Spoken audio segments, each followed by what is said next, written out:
वळूयात पुढे. मुंबईकरांनी येत्या 2 दिवसांमध्ये सतर्क राहण्याची गरज आहे. भारतीय हवामान विभागानं 1 आणि 2 जून रोजी शहरामध्ये वादळी पावसाचा अंदाज वर्तवलाय.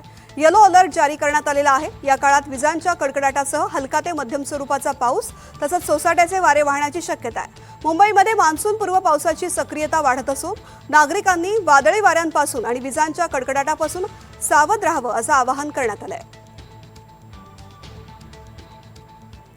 राज्यामध्ये काही भागामध्ये वादळी पावसाची शक्यता असली तरी सुद्धा तो मान्सूनचा पाऊस नसल्यामुळे शेतकऱ्यांनी पेरणीची घाई करू नये असा इशारा देण्यात आलेला आहे. मान्सून अद्याप केरळमध्ये पोहोचलेला नसून राज्यामध्ये किमान 10 जून नंतरच आगमनाची शक्यता आहे.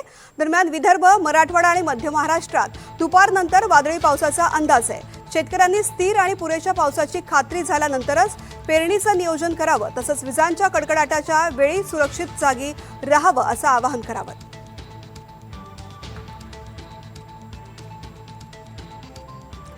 छत्रपती संभाजीनगर जिल्ह्यामध्ये मान्सूनच्या आगमनापूर्वीच पावसाने दमदार हजेरी लावली आहे.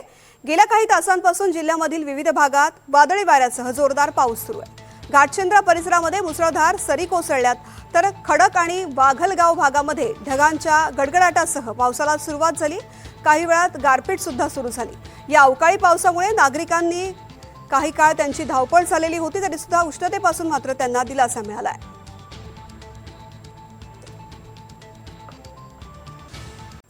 पुण्याच्या बारामतीमध्ये मान्सूनपूर्व पावसाच्या सरी कोसळल्यात. उकाड्यापासून नागरिकांना मोठा दिलासा मिळालेला आहे. अचानक आलेल्या पावसामुळे नागरिकांची तारंबळ झाली आहे. बारामतीमध्ये सुद्धा मान्सूनपूर्व पावसाने हजेरी लावलेली आहे. उकाड्यापासून नागरिकांना दिलासा मिळाला मात्र अचानक पाऊस सुरू झाला त्यामुळे धावपळही झाली होती. तर धाराशिवमध्ये मान्सूनपूर्व पावसाची जोरदार हजेरी पाहायला मिळाली आहे. येरमाळा परिसरामध्ये पावसाची जोरदार बॅटिंग होती. उकाड्यानं त्रस्त झालेल्या नागरिकांना दिलासा मिळाला आहे.